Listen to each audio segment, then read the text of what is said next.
మోసే చనిపోవడానికంటే ముందు ఏమంటున్నాడంటే ఇశ్రాయేలు జనాంగాలతో దేవుడు ఇచ్చినటువంటి ఆ అగ్నిజ్వాల లాంటి ఆజ్ఞలు ఎందుకు ఇచ్చాడంటే మిమ్మల్ని ప్రేమిస్తున్నాడు, అందుకే ఇచ్చాడు అంటున్నాడు. అది విషయము.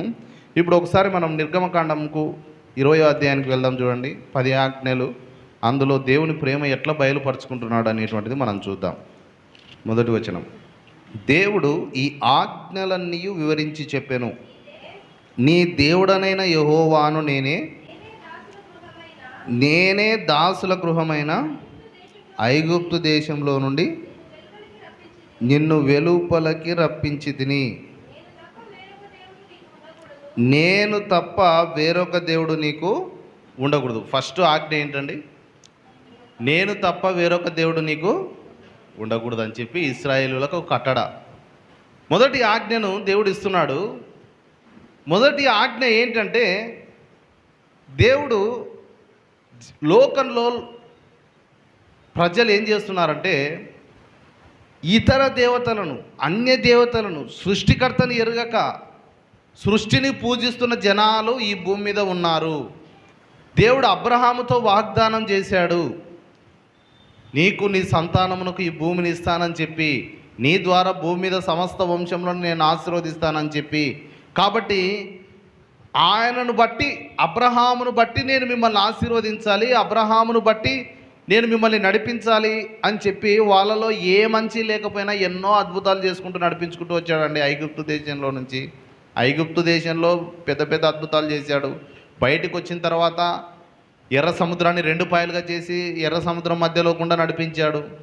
ఆకాశం నుంచి మన్నాను కురిపించాడు. బండ నుంచి నీళ్ళు ఇచ్చాడు అరణ్యంలో. అరణ్యంలో సనుక్కున్నారు. రోజు ఇదే మన్నా తిని తిని ఆశీర్కి వస్తుంది. ఆ ఐగుప్తు దేశంలోనైనా దోసకాయ కూర అవి బాగుండే, అక్కడనే ఉండి చచ్చితే బాగుండే. ఈ అరణ్యంలో మాకు అక్కడ ఐగుప్తులో సమాధులు లేవని ఇక్కడికి తీసుకొచ్చినామని చెప్పి చాలా సనుక్కున్నారు. వాళ్ళలో కొంచెం కూడా మంచి లేదు. ఆయన దేవుడు ప్రేమమయుడు, వాళ్ళకి మన్నాన్ని ఇచ్చినాడు, అన్నీ ఇచ్చినాడు. రోజు ఇదే తిని ఆశీర్కి వస్తుందంటే మళ్ళీ మాంసం కూడా తిను. వాళ్ళ నాసిక రంధ్రములోంచి బయటకు వచ్చేంతగా తిన్నారంట మహానుభావులు. వాళ్ళ దగ్గర నుంచి ఎన్ని పాఠాలు నేర్చుకోవాలనో అన్ని దేవుడు పరిశుద్ధాత్ముడు రాసి ఉంచాడు. వాళ్ళలో కొంచెం కూడా దేవుని కరుణను పొందుకునే అర్హతనే లేదు. వాళ్ళు ఏదో మంచి చేశారని కాదు, దేవుడు ఒక కట్టడను నియమించుకున్నాడు, ఒక నిబంధన చేసుకున్నాడు. ఎవరితో? అబ్రహాముతో ఒక నిబంధన చేసుకున్నాడు. ఏంటి? నేను నీ సంతానమును ఆశీర్వదించేదను, నీ ద్వారా భూజనంలో ఉన్న వంశాలన్నీ ఆశీర్వదించేదని ఒక నిబంధన చేసుకున్నాడు. అబ్రహాం నిబంధన అంటే అదే. అబ్రహాంతో ఒక్క మనిషిని పిలుచుకొని అతనితో ఒక గొప్ప నిబంధన చేశాడు. ఆ నిబంధనను బట్టి వీళ్ళని ఆశీర్వదించినాడు. కానీ వీళ్ళలో ఏ మంచి లేదు. మాట తప్పని దేవుడు అబ్రహాంకు మాట ఇచ్చాడు. కాబట్టి వీళ్ళకి పాలు తేనెలు దేశంలోకి వెళ్ళడానికంటే ముందు ఒకటి మాత్రం గుర్తుంచుకోవాలా మీరు. ఏంటో తెలుసా? మొట్టమొదటిది, నేను తప్ప మీకు వేరొక దేవుడు, నేనే దేవుణ్ణి, నేనే మిమ్మల్ని సృష్టించింది, నేను తప్ప మీకు వేరొక దేవుడు ఉండకూడదు అని దేవుడు ఎందుకు చెప్తున్నాడు అంటే ప్రేమతో చెప్తున్నాడు. నేనేనైనా మిమ్మల్ని సృష్టించింది, నేనే మీకు అన్నం పెట్టింది, నేనే మిమ్మల్ని పోషించింది, రాత్రి అగ్ని స్తంభంతో నడిపించింది నేనే, ఆకాశం నుండి మన్నాని ఇచ్చింది నేనే, పగలు ఎండ తగులుతుందని మేఘస్తంభం పెట్టింది నేనే, నేను అబ్రహాము దేవుడను, ఇస్సాకు దేవుడను, నిరంతరం సజీవుడను, నేనే ఉన్నవాడను, అనువాడను, మొదటివాడను, కడపటివాడను. లోకం తప్పిపోయింది, మీరు అక్కడికి వెళ్ళిన తర్వాత వాళ్ళలో కలిసిపోయి, లోకంలో కలిసిపోయి నేను ఇష్టం వచ్చినట్టు బతుకుతానంటే కుదరదు. నేను మీ దేవుణ్ణి, నేను మిమ్మల్ని సృష్టించుకున్నాను. కాబట్టి మొట్టమొదటి కట్టడ ఏంటి? ప్రేమతో తన మనసులో నుంచి నా పిల్లలు, నా వాళ్ళు, నేను పెంచుకున్నా, నేను పోషించుకున్నా, నేను నిబంధన చేసుకున్నా, మీరు నా వాళ్ళు, కాబట్టి నేను తప్ప మీకు వేరొక దేవుడు ఉండకూడదు. అది మొట్టమొదటి కట్టడ. అది గుర్తుంచుకోండి. మిమ్మల్ని ఐగుప్తు దేశంలో నుంచి, ఆ బానిసత్వం నుంచి, ఆ ఇరుకుల నుంచి, ఇబ్బందుల నుంచి విడిపించింది ఎవరు? అక్కడికి వెళ్ళిన తర్వాత ఒక ప్రతిమను చేసుకొని ఇదే మమ్మల్ని విడిపించింది, ఇదే మాకు మేలు చేసిందని మీరు అనకూడదు. అది అనకూడదు, అట్లా అనకూడదు అని చెప్పి నేనే మీకు దేవుడను, నేను తప్ప వేరొక దేవుడు నీకు ఉండకూడదు అని చెప్పి దేవుడు ప్రేమ కట్టడను, మొట్టమొదటి కట్టడను ప్రేమతో ఇస్తున్నాడు. ఇది ఆలోచన చేస్తుంటే దేవుని మనసులో ఎంత కన్నీళ్ళు వచ్చింటాయో. ఎందుకంటే ఒక తండ్రి తన పిల్లలకు నేనే నీ తండ్రి అని చెప్పుకునే పరిస్థితి కంటే ఘోరమైన పరిస్థితి ఏముండదండి.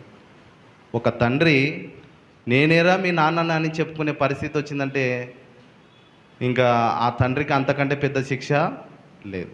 కానీ దేవుడు చూడండి, నిబంధనను బట్టి ఆయన విడువలేదు, విడిచిపెట్టలేదు. ఆయన వాగ్దానం చేసిన దేవుడు నమ్మదగినవాడు.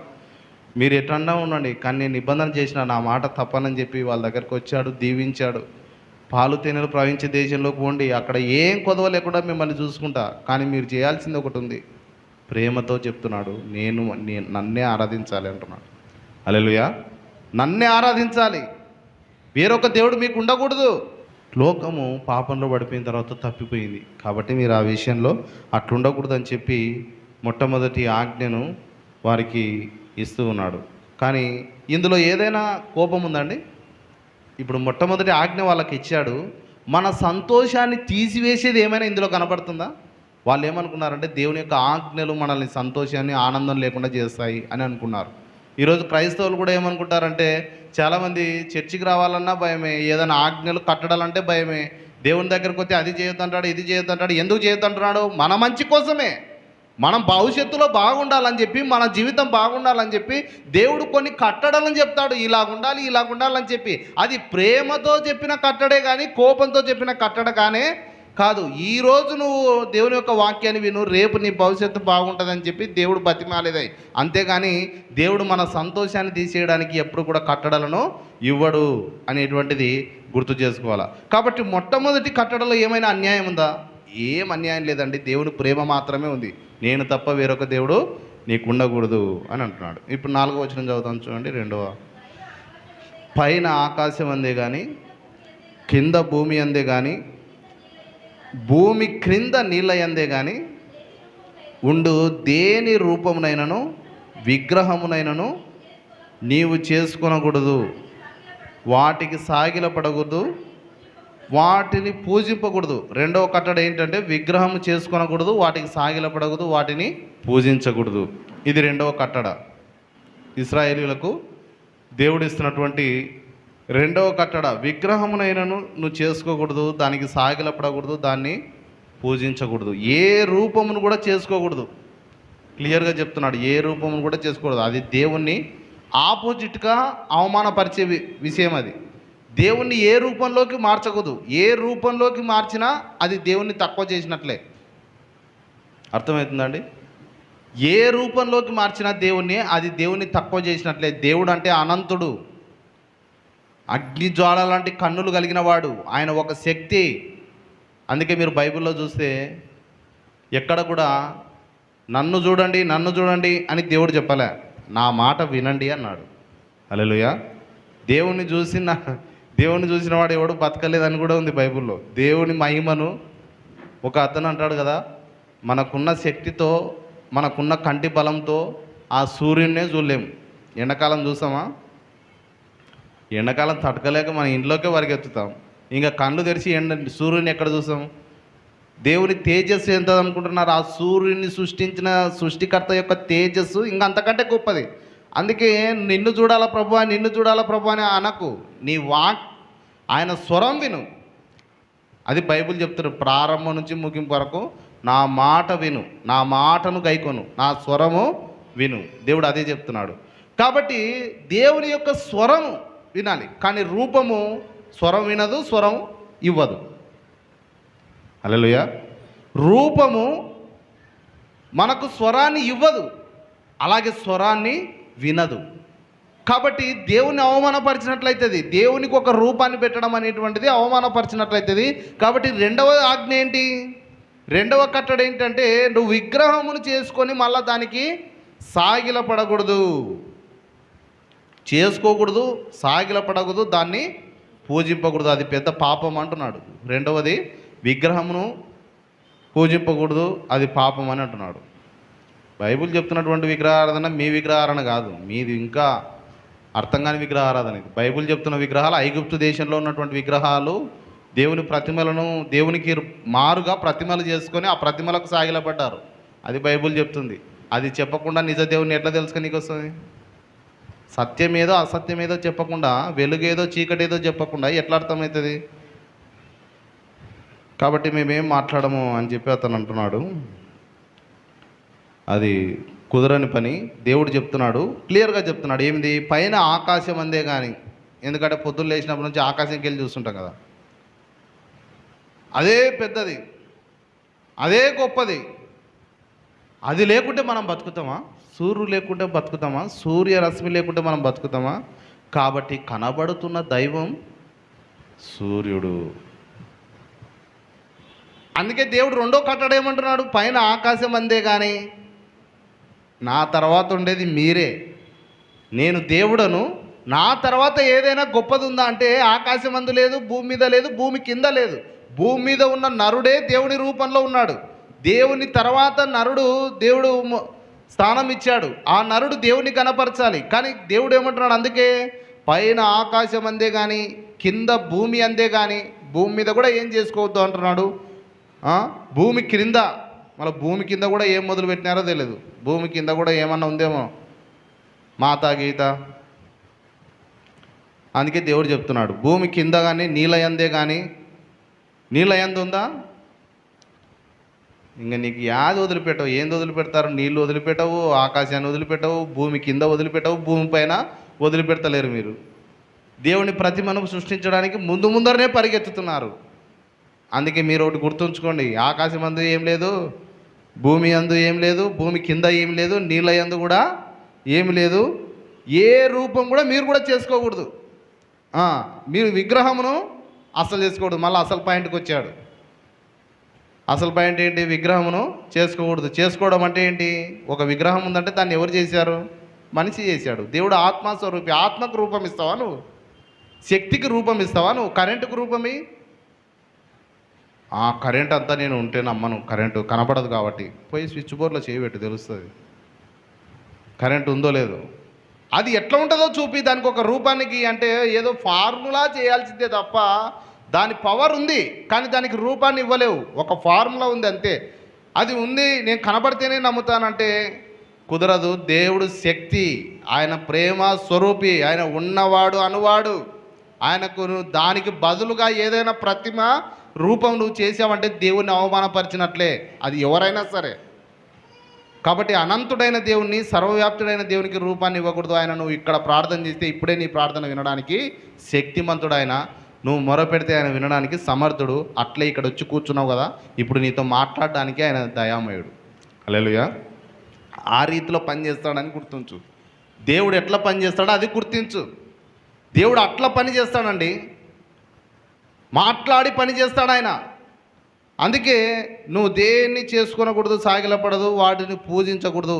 ఇందులో ప్రేమ ఉందండి, ప్రేమ ఉంది. దాన్ని చేసుకోవద్దు నాయన. అక్కడికి వెళ్తున్నావు, నిన్ను ఆశీర్వదిస్తాను, నిన్ను గొప్పవాడిగా చేస్తాను అని చెప్పి ప్రేమను కనపరుస్తున్నాడు. చెప్పి ఏమంటున్నాడు చూడండి, 5వ వచనంలో నేను చదువుతాను, దయచేసి సమయం వివరించాలి.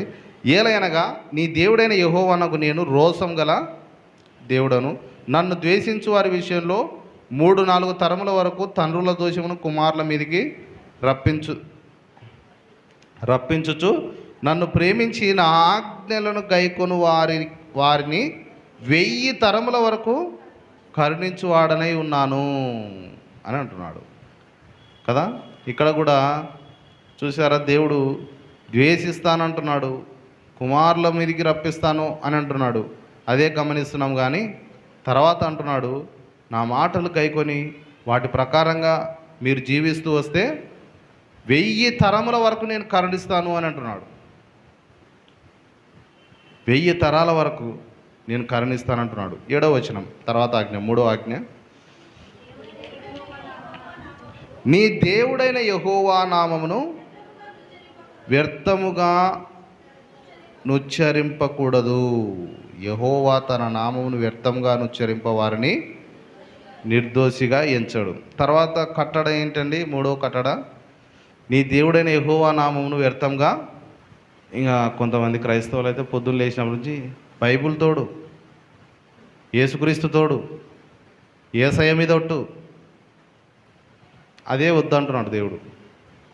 దేవుని పేరును అనవసరంగా ఉపయోగించకు, సృష్టికర్త నామమును వ్యర్థంగా ఉచ్చరించొద్దు. దేవుని సృష్టికర్త అయిన దేవుణ్ణి నువ్వు మాటి మాటికి ఉచ్చరించొద్దు దయచేసి అని అంటున్నాడు. మీరు ఆ దేశంలోకి వెళ్ళిన తర్వాత నా దేవుని మీద ఒట్టు, మా నిజ దేవుని మీద ఒట్టు, ఆయన మీద ప్రమాణం చేసి చెప్తున్నా, బైబిల్ పట్టుకొచ్చేది ఇంట్లోకి పోయి సర్వన ఇంట్లోకి పోయేది, బైబిల్ పట్టుకొచ్చేది, దాని మీద చేతులు వచ్చేది, ఒట్టేసి చెప్తున్నామ్మా, సత్యంగా చెప్తున్నా, సత్యంగా నోటితో చెప్పు, దాని మీద ఎందుకు చేతులు పెడుతున్నావు? అది అంత సులభైనదా? ఇది అంత సులభైనదా బైబిల్ అంటే?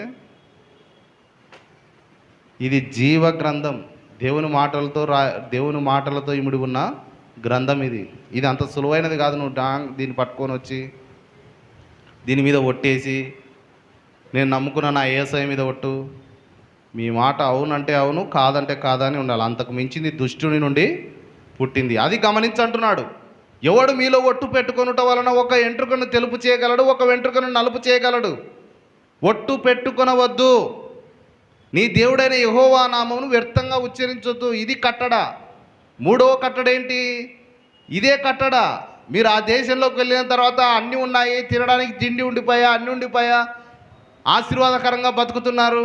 అయితే మూడో కట్టడ మాత్రం ఒకటి గుర్తుంచుకోండి. ఏంటది? నా పేరును వ్యర్థంగా మీరు వాడకూడదు, నా పేరును వ్యర్థంగా ఉచ్చరించకూడదు. అన్య దేవతల వల్లే మీరు నన్ను మాటి మాటికి నా పేరును ఉపయోగిస్తూ దాన్ని వ్యర్థంగా మాట్లాడొద్దు.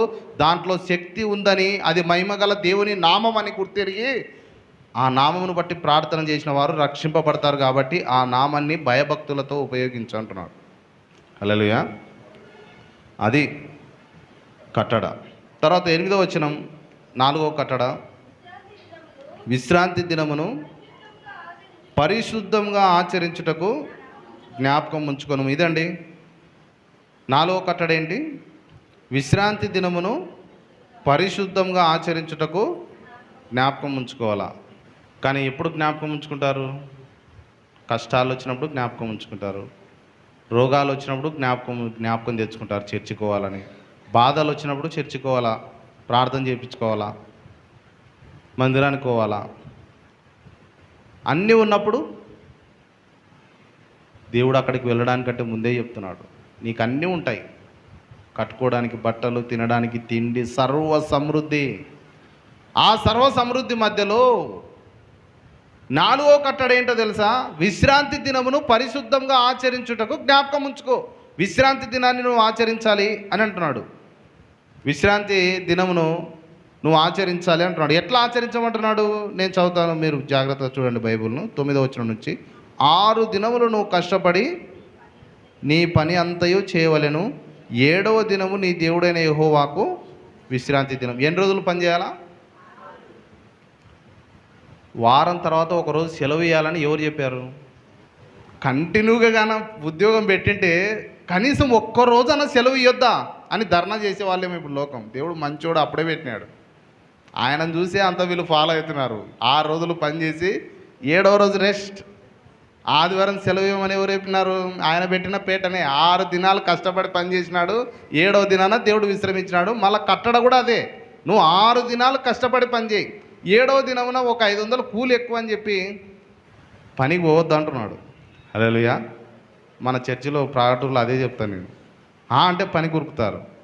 నేను ఇంత కష్టపడి పొద్దున్నే లేచి ఇంత కష్టపడి మేము వారం అంతా ప్రిపేర్ అయ్యి రాత్రి పగలు ఏం బోధించాలా పిల్లలకి, ఏం వాక్యం అందించాలని మేము కష్టపడి అన్ని బైబిల్ చదువుకొని వెళ్తే నువ్వు పనికి పోతే వాక్యం ఎప్పుడు వింటావు?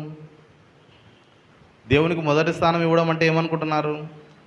ఆ రోజు 1000 రూపాయలు కూలైనా 2000 కూలైనా అది పక్కన పెట్టి దేవుని మందిరంలో కూర్చొని ఆయన వాక్యం విని ఆయన సన్నిధిలో గడిపి వెళ్ళడం అనేటువంటిదే నువ్వు దేవునికి మొదటి స్థానం ఇచ్చినట్లు, అది పక్కన పెట్టినట్లు. ఫస్ట్ అది చేయి అంటున్నాడు.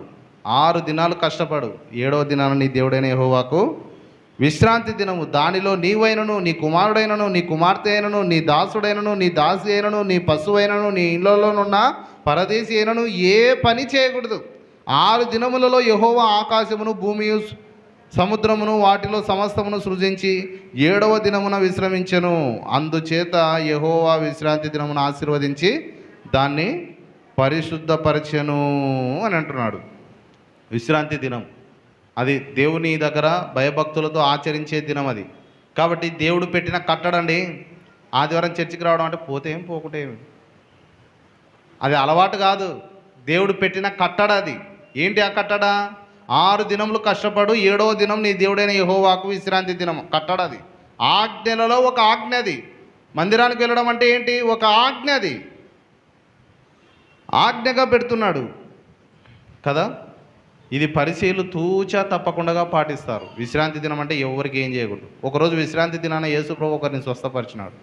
ఈయన బైబిల్ని ఆడ నమ్ముతున్నాడు అని యేసుప్రభు మీద కోపం తెచ్చుకున్నారు. విశ్రాంతి దినమున అంటే ఏ పని చేయకూడదు కదా, ఎట్లా స్వస్థపరుస్తున్నాడు, ఎట్లా పని చేస్తున్నాడు, అదొక పని.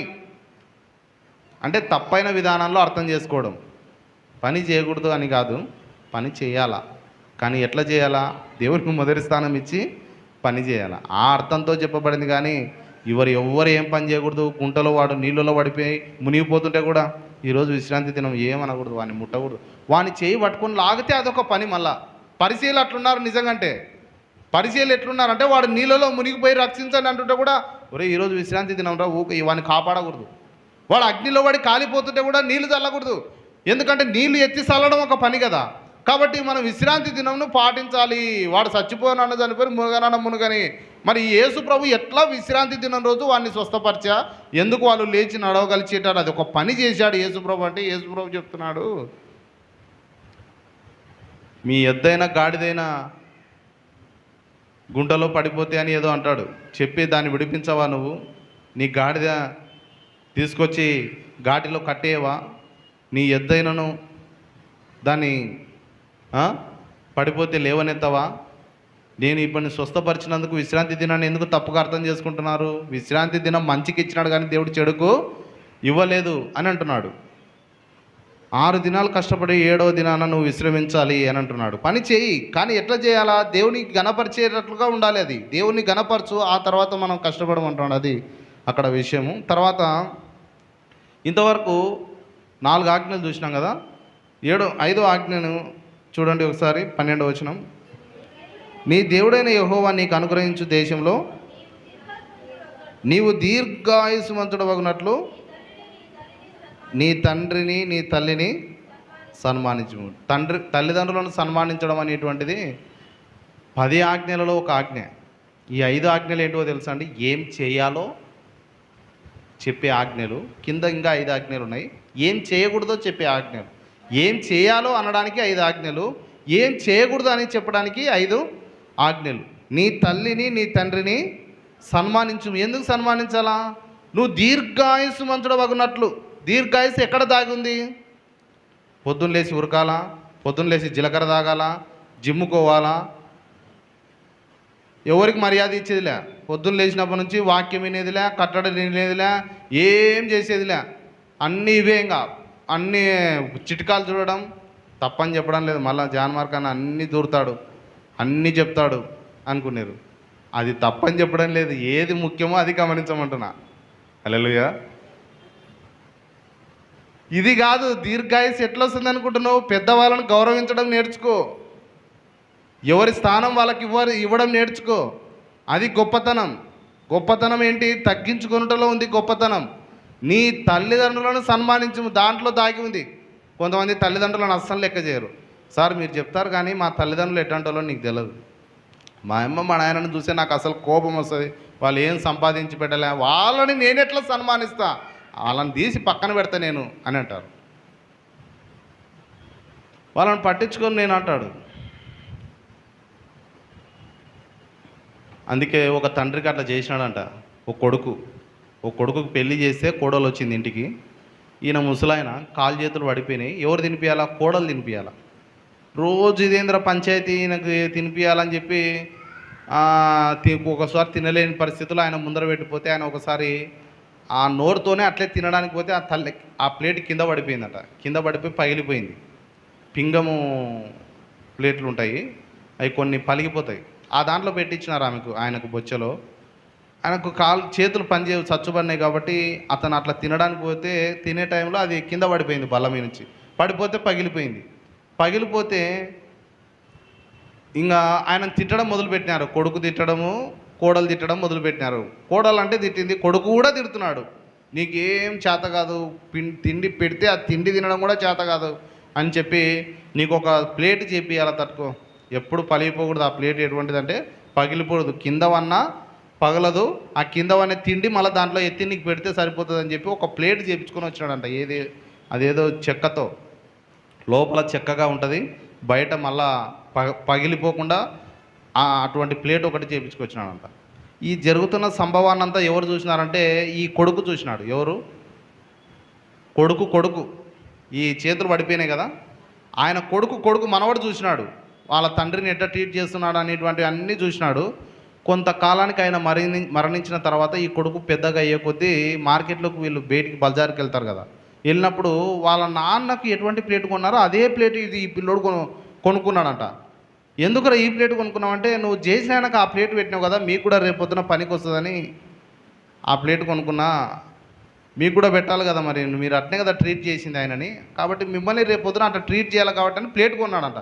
వెంటనే స్టన్ అయిపోయిందంట వాళ్ళమ్మ వాళ్ళ నాయన. ఇది ఎక్కడ కథరా, ఏది విత్తుతే అదే, ఏం విత్తుతావో అదే కోస్తావు. అది కూడా అణిచి కుదిలించి దిగజారున్నట్లు కొలవబడుతుంది. మంచిని విత్తితే మంచికి వస్తావు, చెడుని విత్తితే చెడునికి వస్తావు. తల్లిదండ్రులను ఎట్లా గౌరవిస్తున్నావు? నువ్వు మాత్రం గౌరవించవు, నిన్ను మాత్రం నీ పిల్లలు గౌరవించాలి. అది ఎక్కడి, నువ్వు ఏం చేయాలనుకుంటున్నావు అది చెయ్యి, దాని ఆశీర్వాదం దేవుని చేతిలో ఉంది. కాబట్టి దేవుని యొక్క ఆజ్ఞ ఏంటంటే, నీ తల్లిని నీ తండ్రిని ముదిమి సమయంలో నిర్లక్ష్యము చేయకు. వాళ్ళు ఎటువంటి స్థితిలో ఉన్నా వాళ్ళని చూసుకోవడం మాత్రము మర్చిపోవద్దు. నువ్వు దీర్ఘాయుష్మంతుడు అవుతావు అని అంటున్నాడు. హల్లెలూయా, దీర్ఘాయుస్సు అని అంటున్నాడు. తర్వాత 13వ వచనం చూద్దాం చూడండి. నరహత్య చేయకూడదు, ఇది ఎన్నో ఆజ్ఞ. ఇప్పుడు ఏం చేయకూడదు అనేటువంటివి ఇది ఏంటంటే 13వ వచనం, నరహత్య చేయకూడదు, ఏం చేయకూడదు అనేటువంటి విషయం ఇది. 5వ ఆజ్ఞ నుంచి ఇంక గడగడ చెప్తాను, దయచేసి మీరు వినండి, సమయం లేదు, మళ్ళీ వచ్చేవారు వేరే విషయాలు చెప్పాలి. నరహత్య చేయకూడదు. ఎందుకు ఈ ఆజ్ఞ? నరహత్యలు ఎప్పుడు కూడా తప్పు. చూడండి, నరహత్య చేయడానికి ఈ లోకం పరిగెత్తుతుంది, కానీ అది చేయడానికి ఇది చేయడానికి కొంతమంది అయితే చేతబడి వాళ్ళ కుటుంబం నాశనంగాను, వాళ్ళకి ఎట్లా చేయాలనో అట్లా చేయాలా. నేను చెప్తున్న ప్రియ దేవుని బిడ్డలారా, మీరు ఇక్కడ ఉన్నారు కదా, వాడు ఏమన్నా చేసుకొని మనకేం కాదు. హల్లెలూయా, మనం వెలుగు సంబంధులం. వాడు ఏమన్నా చేసుకొని తీసుకుపోని నిమ్మకాయ తెచ్చి ఇచ్చినాడు అనుకో, కోసుకొని నిమ్మకాయ రసం తాగితే మంచిదే, ఏం కాదు. చేతబడని చెప్పి, తంత్రాలని చెప్పి, అంతరాలని చెప్పి ఇవన్నీ మనకు పనిచేయవు. ఏదైనా పొరపాటున దాటినారనుకో భయపడొద్దు దయచేసి.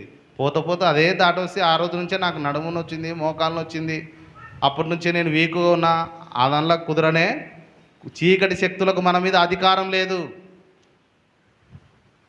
ఎవడైనా నరహత్య చేయడానికి ప్రయత్నం చేసినా, ఒకరిని నాశనం చేయడానికి ప్రయత్నం చేసినా, ఎవరికి విరోధంగా పాపం చేస్తున్నాడంటే దేవునికి విరోధంగా పాపం చేస్తున్నాడు. ఎందుకో తెలుసా? ఎందుకు దేవుడు ఆజ్ఞని ఇస్తున్నాడంటే, దేవుడు తన పోలికలో నరులను చేసుకున్నాడు. హల్లెలూయా, ఆయనను చంపాలంటే ఎవరికి హక్కు ఉంది? ఒక నరుని చంపాలంటే ఎవరికి హక్కు ఉందంటే దేవునికి మాత్రమే హక్కు ఉంది, కానీ ఎవరికి హక్కు లేదు. దేవునికే హక్కు ఉంది. నా హక్కును తీసుకోవడానికి నువ్వెవరు? కాబట్టి మనిషికి అదే చెప్తున్నాడు, నరహత్య చేయకూడదు. ఒక మనిషిని పుట్టించాలన్నా నా అధీనము, అతన్ని చంపేయాలన్నా, అతన్ని నా దగ్గర తీసుకుపోవాలన్నా, అతనికి తుది శ్వాస విడవాలంటే ఎవరి ఆధీనం అంటే నా ఆధీనం. అది చేయడానికి నువ్వెవరు అంటున్నాడు. కాబట్టి మీరు అక్కడికి వెళ్ళిన తర్వాత అన్నీ బాగున్నాయి, వాడిని చంపేద్దాం వీడిని చంపేద్దాం అని చెప్పి ప్రయత్నం చేసినాం అనుకో, అది నాకు విరోధంగా పాపం చేసినట్లు, నరహత్య చేయొద్దు అని అంటున్నాడు. తర్వాత ఆజ్ఞ 14, వ్యభిచరింపకూడదు. చూడండి, దీనివల్లనే కుటుంబాలలో చాలా సమస్యలు, దీనివల్లనే కుటుంబాలలో విచ్ఛిన్నాలు, దీనివల్లనే కుటుంబాలలో శాంతి లేదు, సమాధానం లేదు అని అంటున్నాడు. వ్యభిచారం అంటే ఏందనుకుంటున్నారు? వ్యభిచారం అంటే కూడా దేవునికి విరోధంగా పాపం చేసినట్లు. దేవుని పోలికలో నరుణ్ణి ప్రేమించి దేవుడు సృష్టించుకుంటే ఆ మనిషి దగ్గరికి వెళ్ళి పాపం చేయడం అనేటువంటిది మనుషులకు విరోధంగా పాపం చేయడం లేదు, దేవునికే వ్యతిరేకంగా పాపం చేస్తున్నాం. దేవునికే వ్యతిరేకంగా పాపం చేస్తే పాలు తేనెలు ప్రవహించే దేశంలో నువ్వు ఉండి కూడా నువ్వు శాంతి సమాధానం లేనివాడిగా ఉంటావు. చాలాసార్లు కొంతమంది కుటుంబంలో ఎందుకు సమాధానం లేదంటే ఈ అపవిత్రమైన కార్యాల వలనే. ఈ అపవిత్రమైన కార్యాలు ఎప్పుడు కూడా ఉండకూడదు అని అంటున్నాడు. కాబట్టి మీరు అక్కడికి వెళ్ళిన తర్వాత ఒకటి చేయాలి, ఏంటి? వ్యభిచరింపకూడదు. అన్యులు ఏం చేస్తారు? వాళ్ళు తప్పుడు మార్గంలోనే ఉన్నారు, కానీ మీరు అట్లా చేయకూడదు, వ్యభిచరించకూడదు, అది దేవునికి విరోధమైన పాపము అని అంటున్నాడు. దేవుని పోలికలో సృష్టించిన మనుషులను అవమానించినట్లు అని అంటున్నాడు. తర్వాత దొంగిలకూడదు, దొంగతనం చేయకూడదు. మన చుట్టూ అందరు తెలిసిన వాళ్ళు ఉన్నారనుకోండి, చుట్టూ అందరు తెలిసిన వాళ్ళు ఉన్నారు, టక్కున మన వస్తువు కనపడతలేదు. ఇప్పుడు ఎవరిని అనుమానించాలా? నేను ఇక్కడ వస్తువు పెట్టినా, నాదే ఇక్కడ వస్తువు పెట్టినాను అనుకోండి, మీరే వచ్చినారు, అందరు ఇట్లా చుట్టూరు నిలబడినారు నా చుట్టూ, దిడీల్లో నా వస్తువు చూస్తే కనపడతలేదు ఆడ. ఇప్పుడు ఎవరిని అనుమానించాలా? అందరు నా వాళ్ళే కదా ఇక్కడ నిలబడింది, అందరు నా వాళ్ళే అనుకుంటేనే ఎవరు తీసుకుపోయి సడల్గా నా వస్తువు అని నాకు అందరి మీద అనుమానం వస్తుంది. వస్తారా రాదా? రిలేషన్ దెబ్బతింటుందా? దెబ్బతినదు.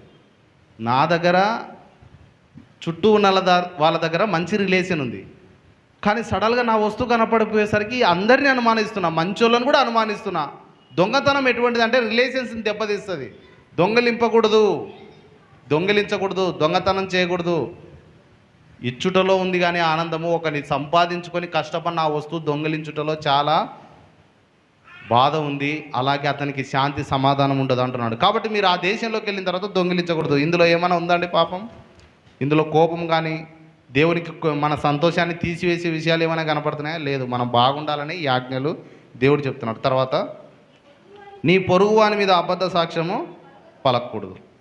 తర్వాత ఏదేంటి? 9వది, నీ పొరుగువాని మీద అబద్ధ సాక్ష్యం పలకకూడదు, అబద్ధాలు చెప్పకూడదు కదండి. ఊకనే అతని మీద అబద్ధం చెప్పేది, ఊకనే ఆమె మీద అబద్ధం చెప్పేది, అట్లా చెప్పకూడదండి. 10 ఆజ్ఞలలో ఒక ఆజ్ఞ అది 9వ, అబద్ధ సాక్ష్యం చెప్పకూడదు. నీ పొరుగు వారి మీద పొరపాటున నువ్వు అబద్ధ సాక్ష్యం చెప్పినావు అనుకో, లెక్క ఎవరికి చెప్పాలా? దేవునికి చెప్పాలా. కాబట్టి నువ్వు పొరుగు వారి మీద అబద్ధ సాక్ష్యము చెప్పకు, వాడిట్లా వీడిట్లా అని చెప్పొద్దు అని అంటున్నాడు. అది దేవుని యొక్క ఆజ్ఞ. చివరిగా 17వ వచనం, నీ పొరుగువాని భార్యనైనను, అతని దాసునైనను, అతని దాసినైనను, అతని ఎద్దునైనను, అతని గాడిదనైనను, నీ పొరుగువాని దగ్గు దేనినైనను ఆశింపకూడదని చెప్పాను. చివరి ఆజ్ఞ ఏంటంటే, నీ పొరుగువానిది దేనినైనను ఆశించొద్దు. వాడిట్లా కారు కొనే, వాడిట్లా బైక్ కొనే, అటువంటిది అని చెప్పి పొరుగువాని దాన్ని చూసుకుంటా వాని మీద కోపం పెంచుకొని వాళ్ళు ఎట్లా కట్టిరి. కొంతమంది మంచి ఇండ్లు కట్టుకుంటే వాళ్ళకు బాధ, ఎట్లా కట్టిరో, ఎంతమందిని ముంచిరో, ఎట్లా తెచ్చుకుంటారో. వాళ్ళకి ఇచ్చిన దేవుడు నాకు ఇస్తాడు అనేదే క్రైస్తవం. హల్లెలూయా. వాళ్ళకి ఇచ్చిన దేవుడు నాకు ఇస్తాడు. ప్రభువా నాకు అటువంటి బండి కావాలని, నువ్వు కాకపోతే ఎవరు ఇస్తారని ప్రార్థన చేసేవాడే క్రైస్తవుడు. నీ పొరుగు వాడిని దేన్ని ఆశించకు. వాళ్ళ ఇంట్లో దువ్యాన తెచ్చుకుంటే తప్ప, చెప్పకుండా తెచ్చుకున్నా, అది తెచ్చుకునే తలకి ఈ అమ్మకు ఒకటే కోపం వచ్చి, ఎందుకు తెచ్చుకున్నావు? అడిగి తెచ్చుకోవాలా? వాళ్ళ ఇంట్లో గిన్నె తెచ్చుకున్నా, పల్లెటూరులో చూసారండి, గిన్నె తెచ్చుకున్నావు, దువ్యాన తెచ్చుకున్నావు, మా ఇంట్లో నుంచి అది తెచ్చుకున్నావు, అడగకుండా తీసుకుపోయినావు అని చెప్పి వాళ్ళు అడిగేదిలే, గునిగేది. అది తెచ్చుకునే తలకే మీకు ఎందుకు కోపం వచ్చినా? ఏదన్నా తెచ్చుకో, చిన్నదన్నా తెచ్చుకో, పెద్దదన్నా తెచ్చుకో, అడిగి. నీ పొరుగు వానిది దేన్ని ఆశించకు, ఏదైనా అవసరం ఉందంటే అడిగి తెచ్చుకో. 10 ఆజ్ఞలు. ఈ ఆజ్ఞలన్నింటినీ చూసినప్పుడు దేవుడు మన సంతోషాన్ని చెడపడానికి ఇస్తున్నాడా, లేకపోతే మన ఆనందాన్ని తీసుకోవడానికి ఇస్తున్నాడా, లేకపోతే మనకు ఆనందాన్ని ఇవ్వడానికి ఇస్తున్నాడా అంటే, నిజంగా నేను చెప్తున్నా, మనందరం బాగుండాలి, దేవుని పిల్లలు బాగుండాలని దేవుడు కోరుకుంటున్నాడు. కాబట్టి కొన్ని కట్టడలు నియమాలు విధించాడు తప్ప, దేవుడు కొన్ని కట్టడలు నియమాలు విధించినప్పుడు మనం దేవుణ్ణి తప్పుగా అనుకోకూడదు. చర్చికి పోతే వీళ్ళు ఎప్పుడు అది చేయకూడదు, ఇది చేయకూడదు అంటారు. అది చేయకూడదు అనే అంటారు. ఎందుకు? మనం బాగుండాలని చెప్పి దేవుడు కట్టడలు ఆజ్ఞలు ఇచ్చేది. కాబట్టి దేవుని యొక్క కట్టడలు ఆయన ప్రేమను బయలుపరుస్తున్నాయి. అది విషయం. ఈరోజు వచ్చే వారం కొనసాగించుకుందాం. తలలోంచి కళ్ళు మూసుకుందాం, ప్రార్థన చేసుకుందాం. దయగల తండ్రి, మీకు వందనాలు. చేరువచ్చిన బిడ్డలందరిని బట్టి మీకు స్తోత్రాలు. దయామయుడు, ప్రేమమయుడు, ఎంతైనా నమ్మదగిన వాడవు తండ్రి. ఈరోజు మీ వాక్యం ద్వారా ఇక్కడున్న నాతో కూడి వచ్చిన ప్రతి బిడ్డతో మీరు మాట్లాడారని, ఈ వాక్యం ద్వారా నైనా ప్రభా మా అందరినీ తండ్రి దర్శించారని మేము నమ్ముచున్నాం. విన్న మాటలు సాతాను ఎత్తుకొని పోకుండా మా అందరి హృదయాల్లో ఫలింపచేయండి. దేవా, మీరు ఎంతైనా నమ్మదగిన వారు తండ్రి. నిజమైన దేవుడవు, సర్వసృష్టికర్తవు, నిర్మాణకుడవు తండ్రి. మీ ప్రేమను తండ్రి ప్రభా మీ ఆజ్ఞల రూపంగా కనపరుస్తున్నారు, మీ కట్టడల రూపంగా మాకు తెలియపరుస్తున్నారు. మీ కట్టడలలో, మీ ఆజ్ఞలో ప్రేమ ఉంది, కానీ అందులో ఎటువంటి పొరపాటు లేదు తండ్రి.